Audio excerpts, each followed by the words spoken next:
I'm Sue Smith sitting in for Aaron Rand, and we have been talking today about the Olympic Stadium and the investment that has no monetary value attached by Tourism Quebec today, that they're going to be spending more money on the Olympic Stadium. So in 2024, they started a project to refurnish the roof, and that's around loosely or just under $900 million. There's no monetary value attached to this. They're going to fix up the seats, put some hospitality booths and stuff in, but they are mandated, apparently, to look for some private funding. Let's find out what James Mennie thinks about all this. James Mennie is a reporter and columnist and editor at the Montreal Gazette. He joins me on the line. Good afternoon, James. Hey, Sue, welcome back. Thank you very much. So what? Nice to but I got to tell you, the big O for a lot of us here in Montreal, it's like kind of going to church, right? There's always, the only difference is the sermon changes. In this one here, though, I found it very significant that despite all of the positive promises or positivity that's being applied to an utterly theoretical future, there's no dollar sign. The fundamental question that anybody would have asked at that press, how much is going to?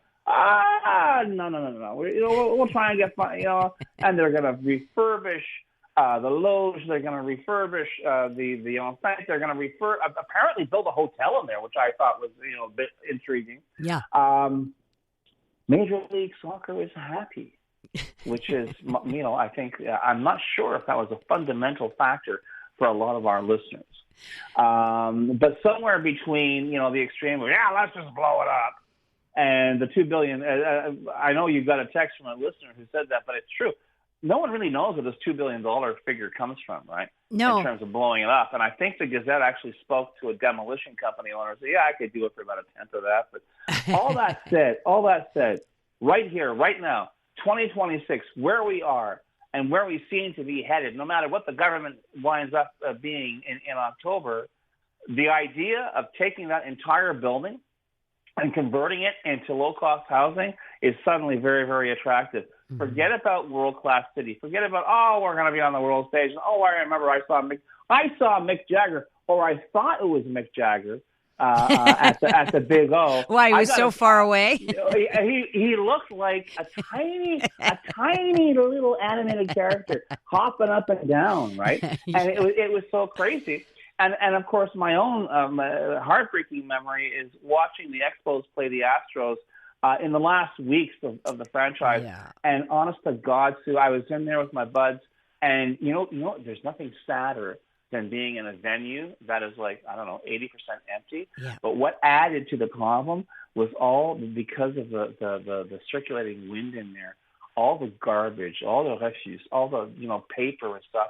It was a very slow kind of cyclone going on. Yeah. Oh. And I thought, my God, what have we come to? It's just really sad. But all that said, right here, right now, I would tell you, Sue, I'll bet you folding money that whatever party leader turns around and says, you know what, I'm going to have this building do some good for Montreal and turn it into housing, and people will say, no, it's just ridiculous. You're dreaming in color. Listen, why not? It's there. It is not being used to its fullest advantage, and we could solve a whole bunch of problems. Listen, nobody had any problems. I'm sure you remember this, too.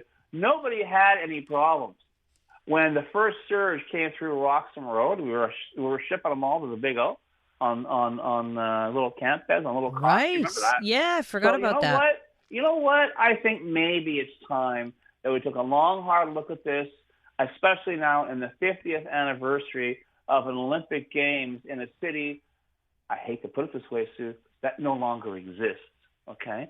Maybe we should realize where we are, when we are, what the challenges are that are confronting us, and instead of getting the satisfaction of, let's just blow it up, let's use it for something that will help us other than something that will get the local chum de commerce clucking about, wow, this is marvelous. It's going to be, No, it's not marvelous. Because the fact is, in terms of franchises or whatever, the Habs play at the Bell Center, and MLS, with all due respect, okay, you're not the biggest crowd magnet on the planet Earth. So, really. And the Owls are great in Molson Stadium. Okay, but I ask you this. You say that Montreal no longer exists. But so the argument for the Big O is that we need this kind of major venue to attract things like international soccer superstars. No, the CF is not going to play there week to week, but we could have had a FIFA Cup game. Taylor Swift could come and you Okay. I'm just saying, that's the argument. Forgive me, Sue. Right now, because you're going to be here for a few weeks. Okay. Yes. Okay. We could have had a FIFA Cup game. Wait until the dust settles and the bills start being handed out for those who hosted the FIFA, and then you can say, "We have a FIFA Cup game." Okay. I'm just telling you right there. There is a kind of curse on that venue. There's a kind of the curse of the Big O. And it seems that whatever direction we try to point it leads to some form of hell. And I'm just saying what I think a lot of people are thinking. A lot of Montrealers, a lot of people who live here, a lot of people who pay taxes here, are not laying awake at night going, "Oh my God, if we can only get more Major League Soccer here." No, they're not. They're not even thinking about it. No. What they're thinking about is, the price of goods and services. And now the CAQ is helping us with that. James, isn't that a good thing? One of the tricks I learned when I first started doing the job that you're doing right now, when I first started filling in on shows, it's because originally I'm a print guy and I think in paragraphs and this and that. And I realize it is an oral, AURAL medium. And, the more sound you use, and I remember I would look at various tax cuts, and I would divide it by 365.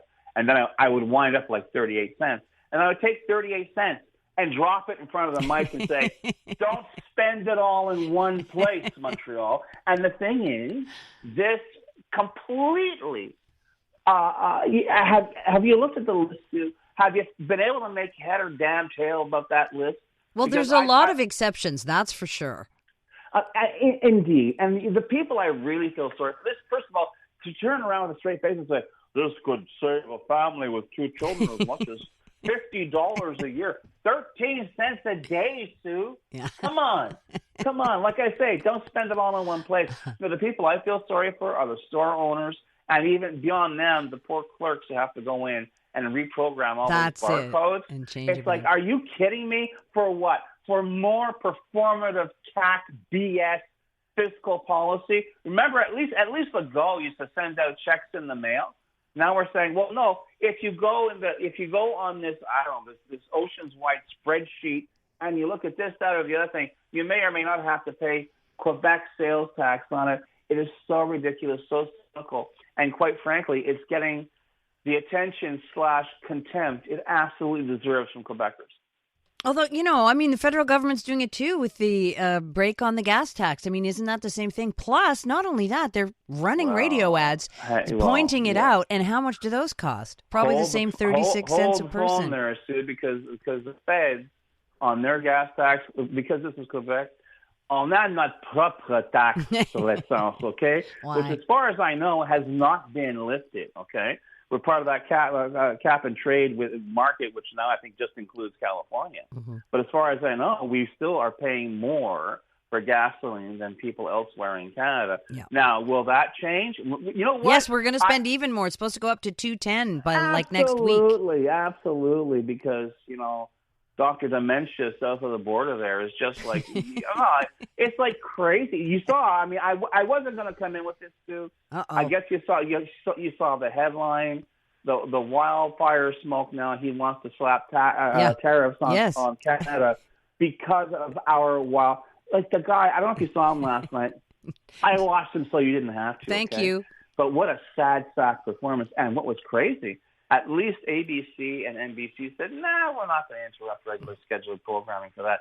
And I got a feeling that having listened to this Symphonie de Macabre for the past, God help us, 10 years, like all of a sudden the key changed. Maybe Americans finally are admitting, they always knew, but they're admitting that they can't get away with this guy anymore. Yeah. That they're realizing that it ain't working. Nobody's buying into his garbage, least of all the people who are seeing prices go through the roof. Gas prices go through the roof.